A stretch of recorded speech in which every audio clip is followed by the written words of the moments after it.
Hi everyone, कैसे आप सब। आशा करते हैं मस्त होंगे, जबरदस्त होंगे दोस्तों। और तैयारी एकदम पूरा नेक्स्ट लेवल का चल ही रहा होगा एकदम। अभी बिहार एसएससी का भी माहौल एकदम पूरा आ गया है। इस बार जो एग्जाम है दोस्तों वो ऑनलाइन ही होने वाला है, ठीक है। तो ऑनलाइन होने वाला है तो प्रैक्टिस ऑनलाइन भी करना, ऑफलाइन अगर आप कर रहे होंगे तो ऑफलाइन भी करना, लेकिन ऑनलाइन भी कुछ ना कुछ मौका दे करके आप प्रैक्टिस जरूर करना। क्योंकि इसमें क्या होता है ना, बहुत सारे बच्चे को ना सिस्टम यूज करने नहीं आता, कैसे माउस चलाना है, कैसे क्या होता है नहीं होता है, तो ये सब चीज पहले ही सीख लेना, ठीक है ना। नहीं तो फिर एग्जाम टाइम में दिक्कत होने लगता है। हर एक थोड़ा सा इधर उधर हो जाएगा तो लगेगा दूर क्या हो जाएगा, इधर उल्टा पुल्टा भी आप टिप टॉप कर सकते हो।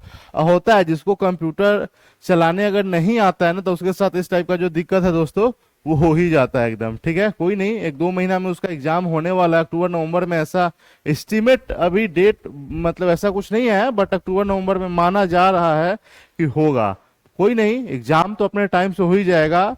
सवाल ये है कि क्या आप तैयार हैं क्या आप रेडी है, क्या आपको लग रहा है कि आएगा तो सिलेक्शन एकदम 100% होगा ही होगा। नहीं डाउट लग रहा है तो एकदम ढंग से तैयारी करना शुरू कर दो। आइए दोस्तों, शुरुआत करते हैं आज का सेशन एकदम ब्लड रिलेशन। और ये जो टॉपिक है ना, हर एक एग्जाम में पूछा जाता है, ठीक है। या तो बैंक हो, एसएससी हो, रेलवे हो, कोई भी एग्जाम है, बट बात आता है कि सबका थोड़ा सा पैटर्न अलग अलग रहता है। आजकल ना हर एक एग्जाम जो है ना बैंकिंग एग्जाम को फॉलो कर रहा है, ठीक है ना। मतलब जैसे पहले एसएससी वगैरह, रेलवे वगैरह सब में जो क्वेश्चन पूछने का जो तरीका होता था ना सेम टॉपिक से, ठीक है, तो उसमें इसका अलग था। लेकिन अब जो है ना वो बैंक को ही फॉलो कर रहा है, ठीक है, क्योंकि बैंक का रीजनिंग होता है थोड़ा सा टफ होता है बाकी सबके तुलना में। ऐसा नहीं, जो बनाता है बैंक का तैयारी करता है उसके लिए वही आसान होता है, ठीक है। तो इसीलिए हर एक टाइप का जो क्वेश्चन होता है सेम टॉपिक से क्रिएट होगा, ठीक है। तो मैं हर एक टाइप का क्वेश्चन आपको प्रैक्टिस करवा दूंगा, ठीक है, ताकि कुछ भी पूछा जाए कोई दिक्कत वाला बात नहीं है, ठीक है। तो कल भी हमने कोडेड ब्लड रिलेशन को लेकर के क्लास लिया था, आज भी सब मिक्स टाइप का है। तो आइए शुरुआत करते हैं आज का सेशन। और जो लोग पहली बार देख रहे हैं चैनल को कर लीजिएगा सब्सक्राइब, ताकि नोटिफिकेशन वगैरह आपको टाइम टू टाइम मिलता रहे, ये जरूरी है एकदम, ठीक है। शुरुआत करते हैं मोटिवेशनल कोट के साथ, जिसमें यह कहा जा रहा है कि हद में रहकर कभी कामयाबी नहीं मिलती। अगर आप हद में रहो, लिमिट में रहो, कुछ नहीं फर्क पड़ता, जीत के लिए हद को पार करना पड़ता है। देख लो दोस्तों, ठीक है ना।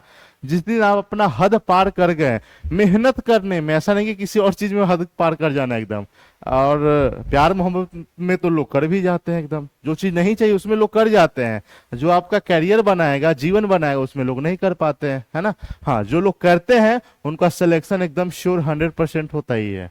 चलिए शुरुआत करते हैं। सबसे पहला जो क्वेश्चन है, यहाँ पे इस टाइप का जो क्वेश्चन है दोस्तों देखने को मिलता है आजकल, ट्रेंड में इस तरह का क्वेश्चन चल रहा है, कोडेड एकदम सब है, इसमें कुछ नहीं, ठीक है। पहले जो क्वेश्चन पूछा जाता था वो डायरेक्ट वे में कि चलो ए बी का चाची है, नानी है, दादी है, फुआ है, कुछ भी एकदम। अब यहाँ पे जो भी आपसे बात शेयर किया जाएगा वो एक कोड के फॉर्म में रहता है। कोड के फॉर्म में कल भी क्लास लिया था, कल का सेशन अगर आपने देखा होगा तो आपको ज्यादा दिक्कत नहीं होगा, बट कोई नहीं, अगर आज भी अगर आप देख रहे हैं ना तो सब कुछ एकदम क्लियर हो जाएगा। मतलब यहाँ पे जैसे देखो, पहले ये था कि जैसे ए बी का पति है, ए बी का पिता है, मतलब इस टाइप से कुछ कुछ हिंदी या फिर इंग्लिश में लिखा होता था। लेकिन अब जो है ना कोड के फॉर्म में है। मतलब जहां पे ए स्टार बी है उसका मतलब है कि ए बी का पति है, ठीक है, ये चीज ध्यान में रखना। जहां पे ए डॉलर बी है उसका मतलब है कि ए बी का पिता है, ठीक है। इस टाइप से सारा का सारा इंफॉर्मेशन जो है आपको दिया गया है। तो इस इंफॉर्मेशन को ध्यान में रखते हुए यहाँ पे आपसे क्वेश्चन पूछा जा रहा है, ठीक है। सॉरी, यहाँ पे दोस्तों आपसे क्वेश्चन पूछा जा रहा है। अब बच्चे ना ई सिंबल देख करके ना, चिन्ह देख करके ना लोग घबरा जाते, दूर पता नहीं क्या कैसे पूछे, कहीं गलत हो गया तो कुछ भी एकदम।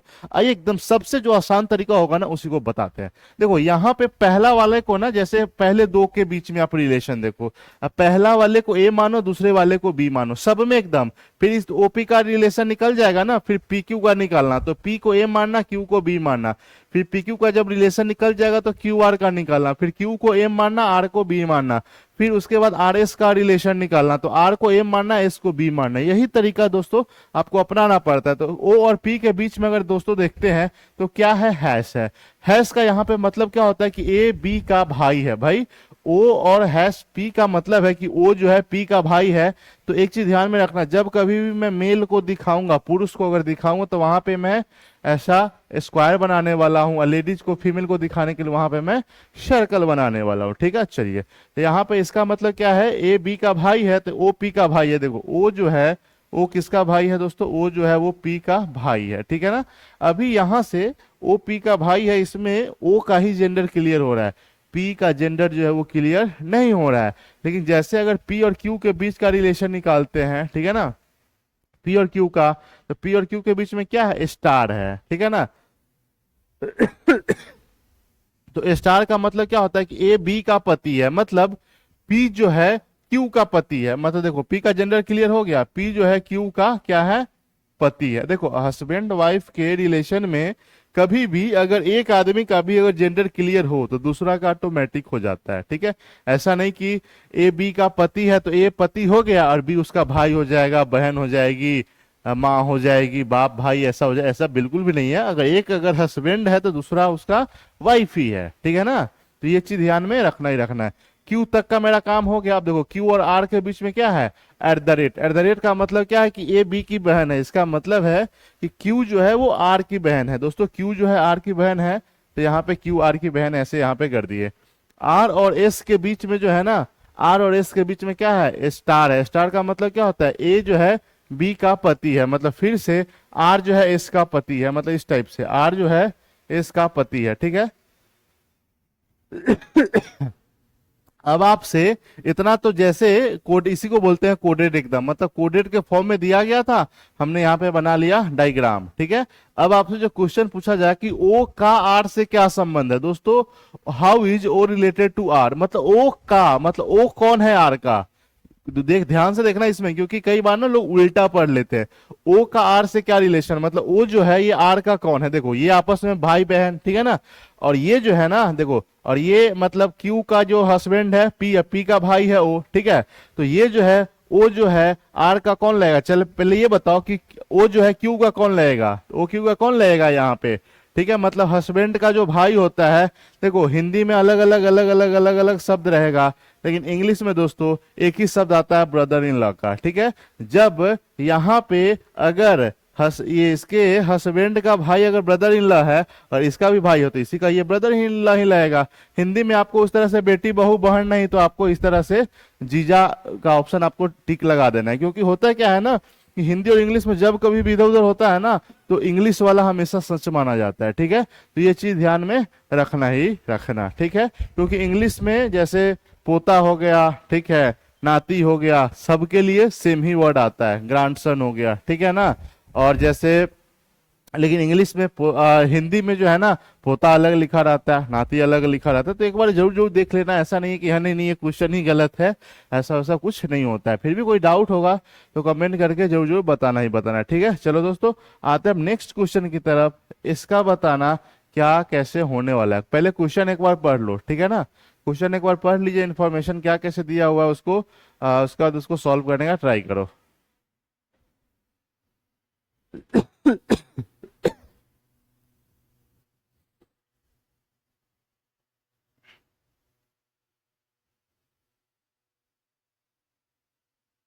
देखो इसमें भी वही बात कहा जा रहा है, इन्फॉर्मेशन आपको सेम है, कई बार इन्फॉर्मेशन चेंज भी रहता है, तो आपको ध्यान में रखना है। और तो सबसे पहले पी और क्यू के बीच का रिलेशन देखते हैं कि पी और क्यू के बीच में क्या चीज का रिलेशन है, हैश का है। ठीक है ना। पी और क्यू के बीच में ना है वो क्या है, हैश का रिलेशन है। तो हैश का रिलेशन, तो हैश का मतलब क्या है कि ए बी का भाई है, यही ना है कि ए जो है बी का भाई है। ठीक है। अच्छा एक चीज और ध्यान में रखना कि कई बार ना भले इतना सारा इंफॉर्मेशन दे दिया रहा है, ठीक है, इतना सारा इंफॉर्मेशन दे दिया रहा है, लेकिन आपसे जो क्वेश्चन पूछा जाता है क्या कहा जा रहा है कि एस का एम से क्या रिलेशन है। ठीक है, मतलब इतना ही के बीच में। तो जरूरी नहीं है कि इतना आपको सॉल्व करना, जरूरी नहीं कि इतना के बारे में आपको सोचना, कुछ भी हो क्या हमको उससे फर्क पड़ता है। हमको बस जो जिससे पूछा, मतलब जो पूछा जा रहा है ना उसी के बेस्ट पे। कई बार ये होता है कि इधर का इससे रिलेशन पूछ देता है, तब उस समय में पूरा डायग्राम हमको बनाना पड़ता है। नहीं तो बहुत सारे लोग ना बनाएंगे तो, लेकिन पहले डायग्राम पूरा बनाएंगे ना, कहीं गलत ना हो जाए। अबे पूरा आप बनाइए लोगे, क्वेश्चन जो आपसे पूछा जाए जवाब तो उसी को देना है, तो हम उतना ही को क्यों नहीं ड्रॉ कर लेंगे एकदम। ठीक है, तो आइए देखिए यहाँ पे एस और टी के बीच में पूछा जा रहा है ना, एस और मतलब एस और एम के बीच में, तो एस और टी के बीच में क्या रिलेशन है, तो ए जो है बी का पति है, मतलब एस जो है वो टी का पति है, तो एस जो है टी का पति है, तो मतलब एस जो है टी का पति है, तो एस ए अगर हस्बैंड हुआ तो टी ऑटोमेटिक वाइफ हो गई, क्योंकि हस्बैंड वाइफ स्पाउसेज पति पत्नी में एक का जेंडर जैसे ही क्लियर होता है, ठीक है, दूसरा ऑटोमेटिक हो जाता है भाई। ठीक है ना, चलो अब यहाँ पे टी और एम के बीच में क्या है, क्वेश्चन मार्क। क्वेश्चन का मार्क का मतलब क्या होता है, ए जो है बी की माँ है, ए बी की माँ है, मतलब टी जो है किसकी माँ है, एम की माँ है। अब क्वेश्चन यही ना पूछा गया है कि एस का एम से क्या रिलेटेड है, रिलेशन है, मतलब एस जो है एम का कौन है भाई, एस की मम्मी है तो इसके पापा हो जाएंगे। ठीक है, ऑप्शन उस तरह का नहीं है, तो यहाँ पे सीधा इनमें से कोई नहीं हो जाएगा। ठीक है, तो ये चीज ध्यान में रखना, लेकिन यहीं पे उल्टा पूछ देता, यहीं पे हो सकता था कि एस के जगह पे एम पूछ देता, एम के जगह पे एस पूछ देता। अब बताओ कि एम का एस से क्या संबंध है, कुछ यहाँ पे इसका जो है ना जेंडर ही क्लियर नहीं है, तो आप एकदम नहीं ये बता सकते हैं कि इसका ये बेटा है या फिर बेटी है, तो वहां पे आ जाएगा can't be determined, C N D करके जो आता है ना, हिंदी में लिखा रहेगा ज्ञात नहीं किया जा सकता, ऐसे करके। ठीक है ना, या फिर कई बार ऑप्शन में दे देगा बेटा, ठीक है ना, ऑप्शन में देता है बेटा या फिर बेटी, या फिर और अगला जो ऑप्शन दे देगा ना या करके देता है, या तो ये या तो ये, तो उसमें C N D can't be determine करके ऑप्शन नहीं रहेगा, ये चीज ध्यान में रखना। तो जैसा ऑप्शन आपके साथ रहे ना वैसा ही आपको खेल खेलना है। ठीक है, समझ ही गए होंगे क्या कैसे है, नहीं है, नन ऑफ दी जो है इसका बिल्कुल सही जवाब है। और कितना डायग्राम आपको बनाना है, जितना आपसे क्वेश्चन में पूछा जाए ना उसी के अकॉर्डिंग, ऐसा नहीं है कि हाँ पूछा जा रहा है छोटा हम पूरा बना लेंगे, किसी के का कुछ नहीं जाता है, बस आपका टाइम चला जाता है, क्योंकि नंबर ऑफ क्वेश्चन जो रहता है ना एग्जाम में सॉल्व करने के लिए उसके लिए ना एक लिमिट टाइम भी दिया जाता है ना। ऐसा नहीं कि हाँ सीधा आराम से बैठ कर हाँ सुबह में बैठे सॉल्व करने के लिए शाम तक एकदम पूरा देना है, ऐसा नहीं, नहीं करोगे टाइम खत्म हो जाएगा। ठीक है, चलिए नेक्स्ट क्वेश्चन की तरफ आते हैं, इसका बताना क्या कैसे होने वाला है। पढ़ लो पहले क्वेश्चन सब।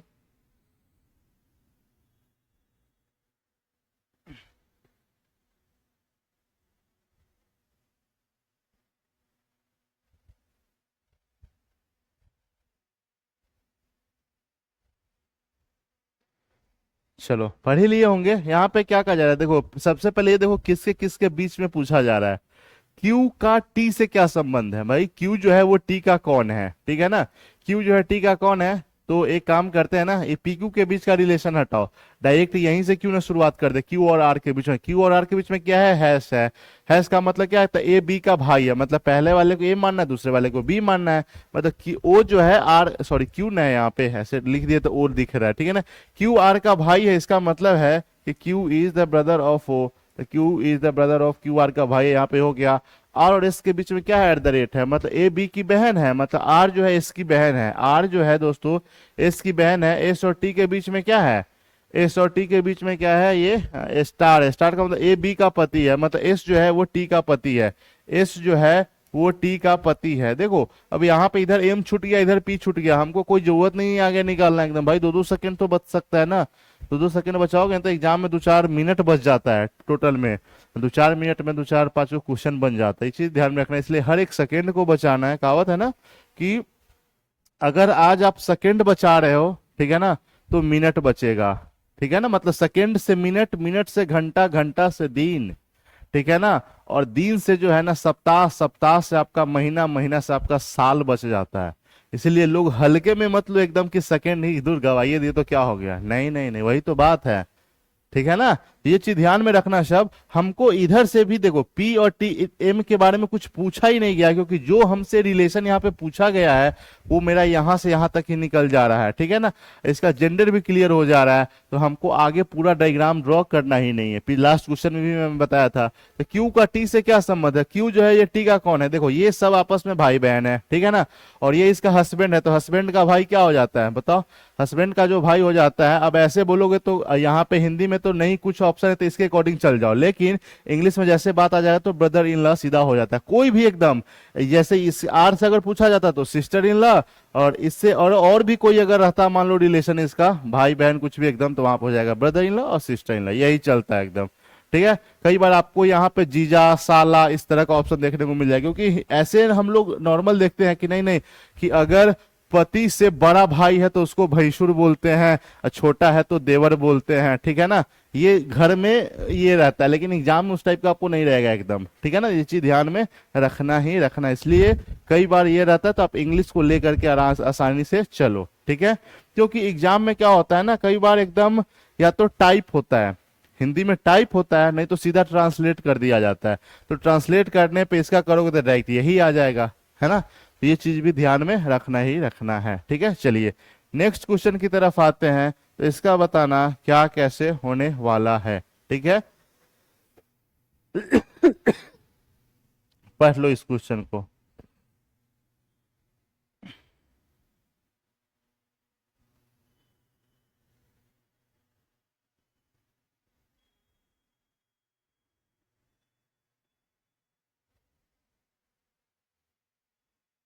देखो यहाँ पे जो है वही बात कहा जा रहा है कि आर का जो है ना, आर का एम से क्या रिलेशन है, how is R related to M. ठीक है ना, आर का एम से क्या रिलेशन है, तो हम इधर का कोई जरूरी नहीं है हम बनाना एकदम। ठीक है ना, डायरेक्ट यहीं से करना क्यों नहीं शुरू कर देंगे कि आर और एस के बीच में क्या चीज का रिलेशन है, एट द रेट का है, मतलब ए बी का सिस्टर है, मतलब आर जो है दोस्तों एस का सिस्टर है।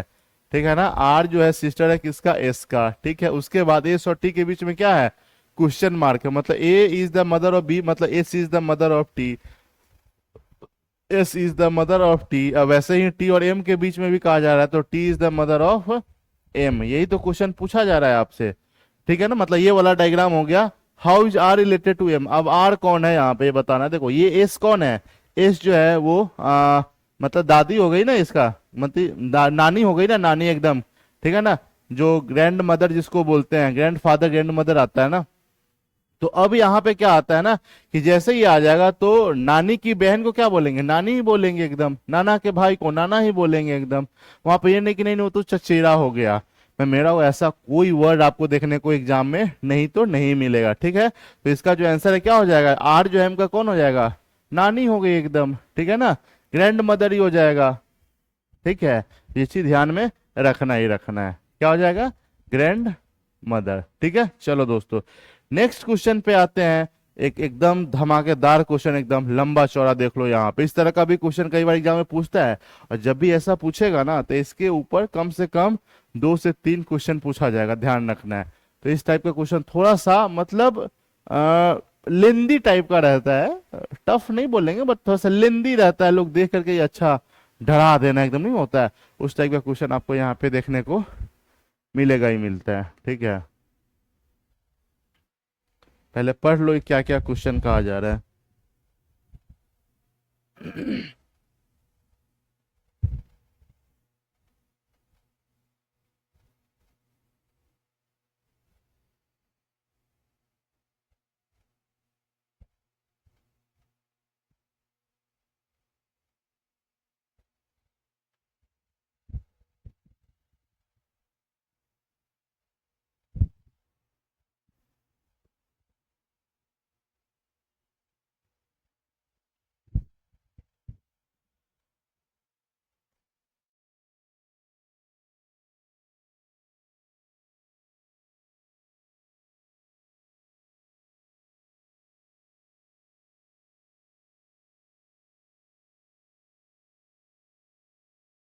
चलिए, तो ये वाला क्वेश्चन आपने पढ़ ही लिया होगा। आइए अब देखते हैं क्या कैसे है। यहाँ पे देखो एक परिवार में दोस्तों 9 लोग हैं, 4 विवाहित जोड़े हैं। 9 लोग हैं, 4 विवाहित जोड़े हैं, मतलब 8 लोग का रिलेशन तो ऐसे ही क्लियर हो गया। कैसे, क्योंकि 4 विवाहित जोड़ा है तो उसमें 4 हस्बैंड होगा, 4 वाइफ होगा, है ना, वाइफ होगी। ठीक है ना, तो देखो अब शुरुआत करते हैं कहाँ से बना है, एकदम के डी की भाभी है। देखो हम हिंदी को नहीं इंग्लिश को लेकर के मानते हैं। देखो के is the sister in law of D and vice versa. Vice versa का मतलब होता है ना दोनों एक दूसरे का, ठीक है ना भाई। के भी जो है ये भी डी का सिस्टर इन लॉ है और डी भी जो है वही के का मतलब सिस्टर इन लॉ, दोनों एक दूसरे का दोस्तों इस टाइप से बात कहा जा रहा है। A is not married with D, A का शादी जो है डी के साथ नहीं हुआ है।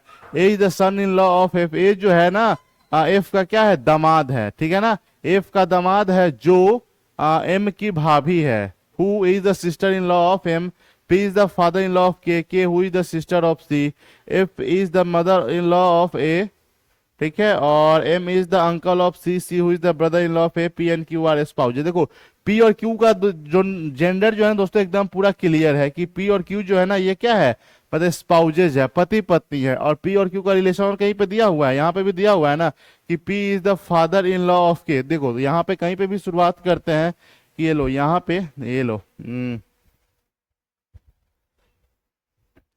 क्योंकि पी और क्यू तो एक ही साथ आएगा और यहाँ पे P is the father in law, मतलब ये जैसे इसका जेंडर क्लियर हो गया तो क्यू का ऑटोमेटिक हो गया।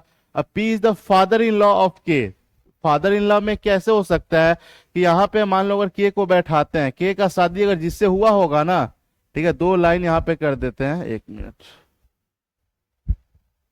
के हो गया इसके साथ दो लाइन और इसका जो भी रिलेशन होगा ना वो इसके साथ होने वाला है इस टाइप से अभी, क्योंकि हो सकता है फादर इन लॉ जो है ना ससुर जो है मतलब वाइफ का भी होता है और हस्बैंड का भी होता है ससुर एकदम, ठीक है ना। चलिए तो वही बात आगे क्या कहा जा रहा है, लेकिन K who is the sister of C, K जो है दोस्तों अब जैसे K is the sister of C, K का जैसे जेंडर क्लियर हो गया मतलब यहाँ पे जो होगा इसका हस्बैंड होगा। अभी कौन है कोई अता पता नहीं है, ठीक है ना।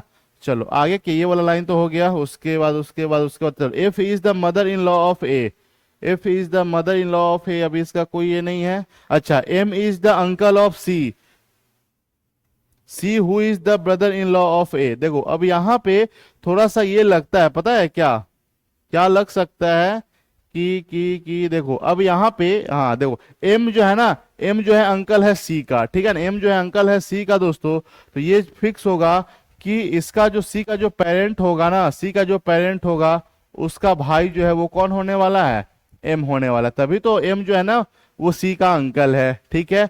और क्या बोला गया है कि कहाँ गया, C who is the brother in law of A, C जो है ना ए का क्या है, सी जो है सी ए का क्या है मतलब ब्रदर इन लॉ है, यही ना है, सी ए का ब्रदर इन लॉ है, मतलब इसका भी जेंडर क्लियर हो गया। और ये तभी होने वाला है जब यहाँ पे हम ए को रखेंगे, तभी तो ए और के का शादी करवाएंगे ना, ठीक है ना, ए और के का शादी करवा दिए।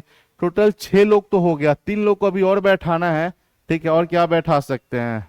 अच्छा हाँ यहाँ पे एक और बोला गया ना, एफ ए की सास है, कहीं पे दिया हुआ है ना कि F is the mother in law of A, ठीक है। तो ये देखो ये इसका मतलब सास का मतलब क्या होता है, वाइफ की माँ, ठीक है ना। तो वाइफ का भाई ये है ना, ये दोनों आपस में भाई बहन है, तो इसका जो माँ हो जाएगी ना, इसकी माँ हो जाएगी, उसका क्या नाम है, उसका नाम है एफ दोस्तों, और इसका शादी किसी एक के साथ हुआ होगा। अब देखो कितना हो गया जन, 1 2 और 3 लोग का तो शादीशुदा हो गया, 1 लोग को और बैठाना है, रुक जाओ अभी, ठीक है, इतना आ गया। उसके बाद सी हुई the brother in law of A हो गया। चलो अच्छा यहाँ पे जो है ना स्टार्टिंग से चलते, A is the son in law of F, अच्छा A is the son in law, देखो ए जो एफ का सन इन लॉ भी हो गया क्योंकि ये इसकी बेटी है, बेटी का जो हस्बैंड होता है उसका सन इन लॉ दामाद हो जाता है।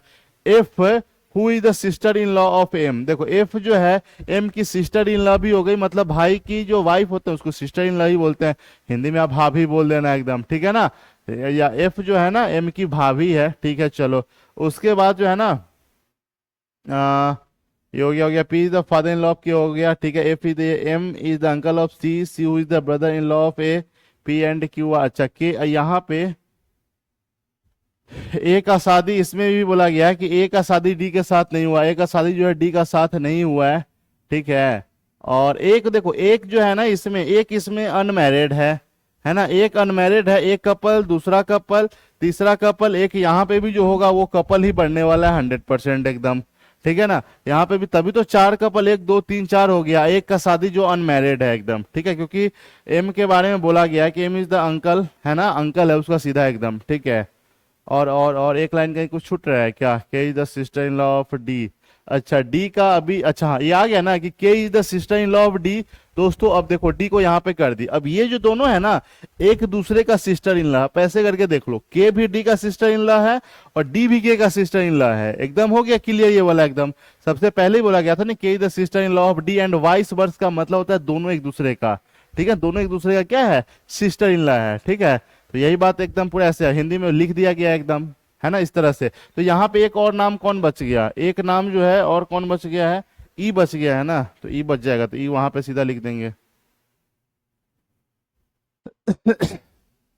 इसमें नाम मेंशन ई है क्या, नहीं है, तो जो यहाँ पे बचेगा ना उसका नाम हो जाएगा, क्योंकि कई बार इस तरह का रहता है और इसका जिक्र ना आपको ऑप्शन में दे देगा क्वेश्चन से रिलेटेड एकदम, ठीक है। तो जो भी आपका नाम बच जाएगा ना वो यहाँ पे एकदम पूरा आपको फुलफिल कर देना है। कई बार स्टार्टिंग में जैसे 9 लोग हैं ना तो उसका 9 लोग का नाम भी मेंशन कर देता है, तो उसके अकॉर्डिंग भी यहाँ पे कर सकते हो, ठीक है ना। तो ये चीज ध्यान में रखना ही रखना। और इसके आधार पे दोस्तों आपसे 2 से 3 क्वेश्चन कुछ भी पूछा जा सकता है, कुछ भी पूछा जा सकता है कि जो पी है सी का कौन लेगा, एफ जो है के का कौन लेगा, एम जो है के का कौन लेगा, इस तरह से एकदम एम जो है ए का कौन लेगा। पहले आपको डायग्राम बनाने आना चाहिए, उसके बाद क्वेश्चन आपसे कुछ भी पूछा जा सकता है, कुछ भी, ठीक है। ये चीज ध्यान में रखना ही रखना है, ठीक है। ऑल ओके है सबका एकदम, ठीक है। चलिए दोस्तों, तो thank you so much for watching this session.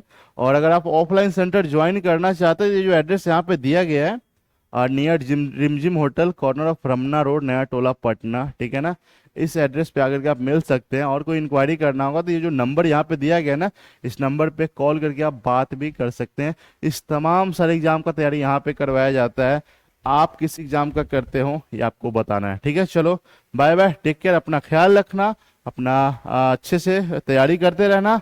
Bye bye, take care, मिलते हैं कल। चैनल पे पहली बार है तो सब्सक्राइब कर लेना।